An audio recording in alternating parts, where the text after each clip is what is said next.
How Germany is still divided today by General Knowledge YouTube channel. Let's go. Last week, I made a video about how old borders still impact countries today, focusing mostly on the old borders of the German and Austro-Hungarian Empire in Poland and Romania, and how the old imperial borders are still visible in I local didn't see this electoral video, results. One of but the let's see other this one. countries I mentioned about this topic and promised to further expand on was Germany.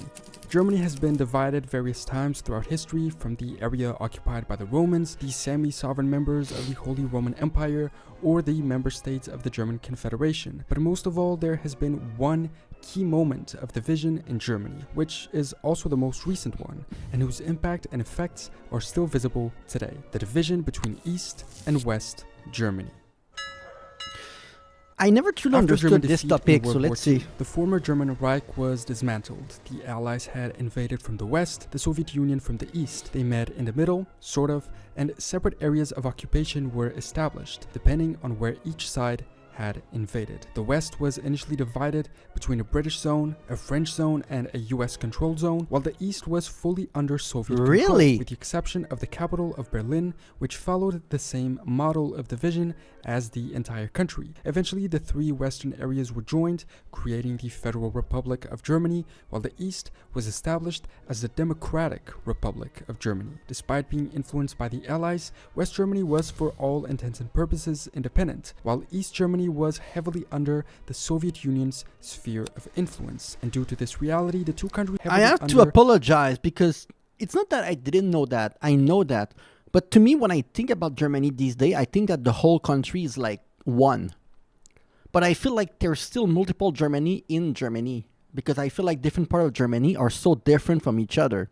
That's why when some of you from the south of Germany talk about the north, talk about East Germany, you talk about it as if it's alien to you almost. And I feel like it's hard for me to understand that, like, not that long ago, it was the case. There was a clear separation, and I don't know. It's because I'm Canadian and we don't go through things like this. It's hard for me to truly get it, but I will try. The Soviet Union's sphere of influence, and due to this reality, the two countries developed in very different ways at very different speeds. West Germany experienced an economic wonder in 1955, later becoming the most wealthy European economy, while East Germany deteriorated as the Soviets controlled its financial system with little success doing so. They were different on everything: politics, economics, religion, education, even sports. The West's capital was in Bonn, and the East was in East Berlin, a capital city divided by the iconic wall that fell in 1989, with Germany reuniting in 1990. But while the country became whole again, the divisions between the two sides are still immensely visible today. See? Even from space, East and West Yeah, I Berlin saw used this. different street lamps. The East I saw used this. yellow sodium lights, different from the ones in the West. Today they're the same city, but the old systems aren't electrically compatible, and apparently Low quality, haven't yet high been replaced quality. in full. So you can tell the old border through the difference in the color of the lights. And within Berlin as well, the two sides of the city support two different footballs. Do you also have like some line on the floor, or like something on the floor that you can clearly see that it's the other side? I would think, like, just for history purpose, maybe. Clubs. So in this video, we're going to take a look at a few of those factors in which the division between East and West is still visible in Germany, attempting to understand why that is the case. Keep in mind, a lot of this data is outdated. Most of the stats are from 2011 or 2014, but I believe most differences are still a reality today. The first indicator we can compare is disposable income. Many of these are from a great Washington Post article about this topic. In this map, we can clearly see that regions in the West have much more disposable income than those in the East. I'm kind of shocked because even Berlin is not really blue.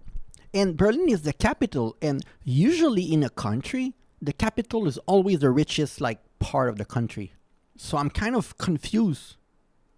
Disposable income is I guess I'm not confused because of the history, but when I think of Berlin, I think that it's like, oh, that's rich. I think it's rich.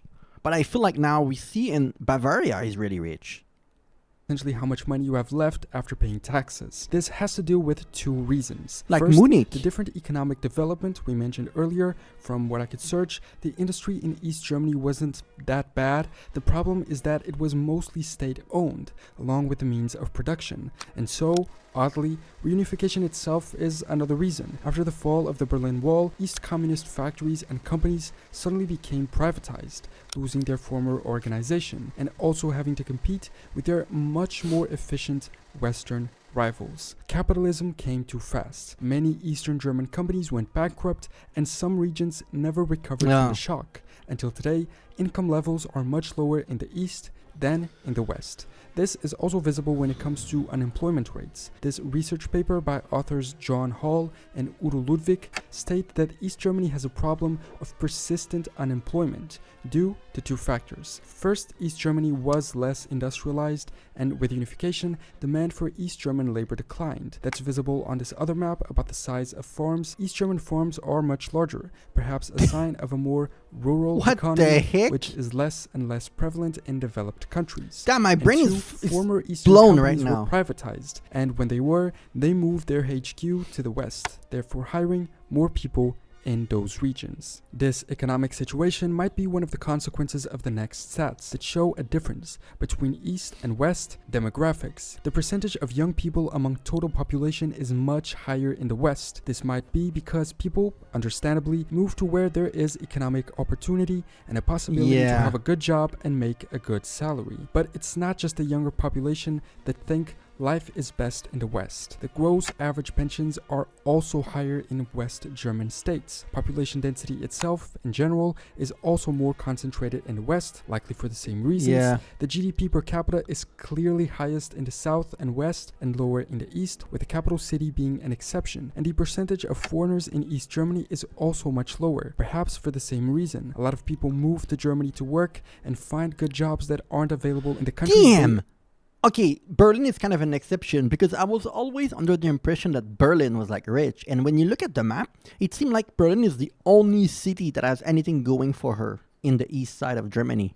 Which to me was very shocking. Like my mind is completely blown with this video. I feel like now this is the video that made me learn the most ever about Germany. Originally mind-blowing to me. Berlin is an exception here with a very large foreign community. And another interesting statistic that I found on the Washington Post article about this is trash production. The West apparently produces, or at least did in this year, much more trash than the East. This could have a simple interpretation. What is this city just on top of the word East that produce a lot of trash? What is that place there? You guys are guilty. Unless you have a lot of like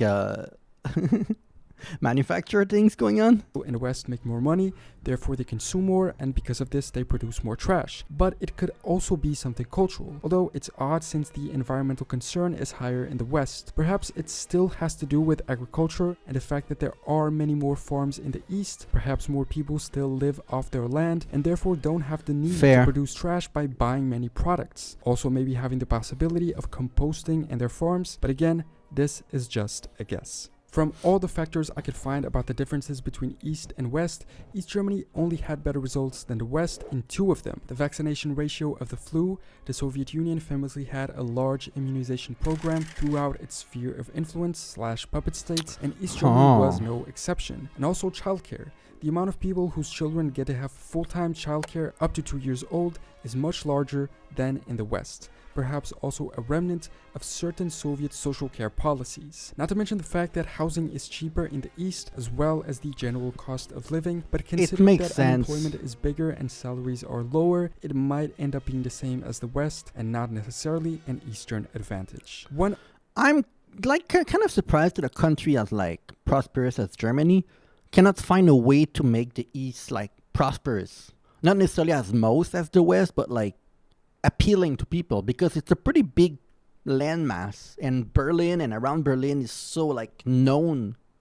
I know like about Berlin more than any other city in Germany. Why the government is not trying to make Germany appealing like everywhere, you know?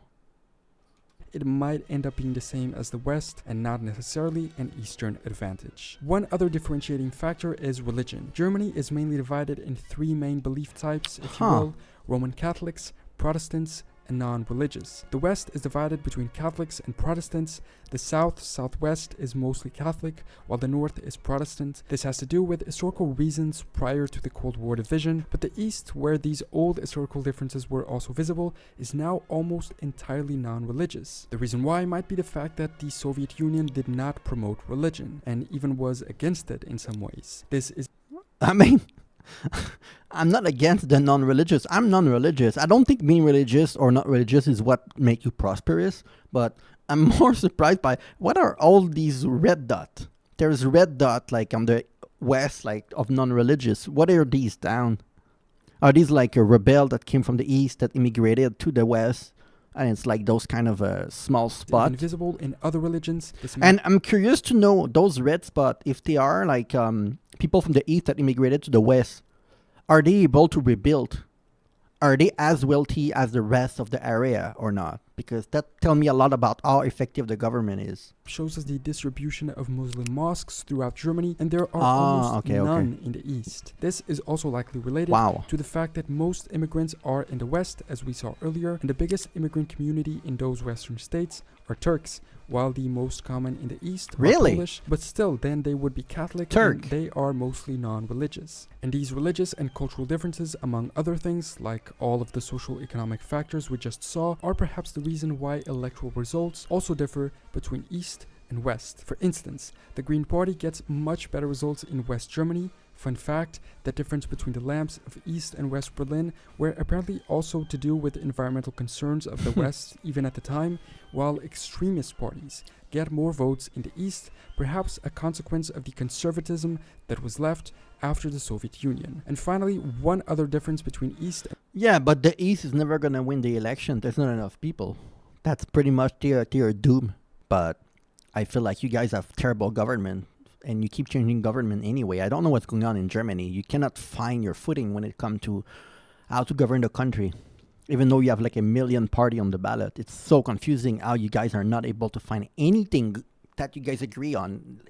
I don't know what's going on. in West Germany, according to the article, is apparently the usage or ownership of trailers. It states that if you travel to a campground in Germany, you will easily distinguish between the two groups, Westerns and Easterners. East Germans usually camp using tents, while West Germans have the habit of owning trailers or caravans. Two reasons could be the Jesus. cause for this. One, tents are cheaper than trailers, and two, the article states that West Germans were able to travel outside the country, while East Germans weren't. This before unification. And so it made sense for Wow. some to have a moving trailer, while there was no point for I the mean- others to do so. But again, this is I'm sure he's not doing this on purpose, but he make the East look like they are from the another universe, like the past. They are from like a different era, and they are not modernized. They make it look like they are like living apart from society. Which, to be fair, they were not able to travel, so they were kinda. But it feel like even these days, he's making that like distinction, like tent versus trailer, which feel like a bit It's just absurd. what But the article I guess- proposes. There's no confirmation as to why this is actually a difference between the two sides. So, those are a few of the differences between East and West Germany today, and how the country is still divided in many factors and indicators in we learn in school in Canada, but not that much. But I didn't know that it was like this. Like very, very extreme difference, even to this day, in election, in everything. It's kind of interesting. Because for some reason, I thought that the south of Germany was really agriculture and maybe even poorer. Because it felt more like traditional with the way that they dress and everything. And now I'm wondering if I may have gotten everything wrong.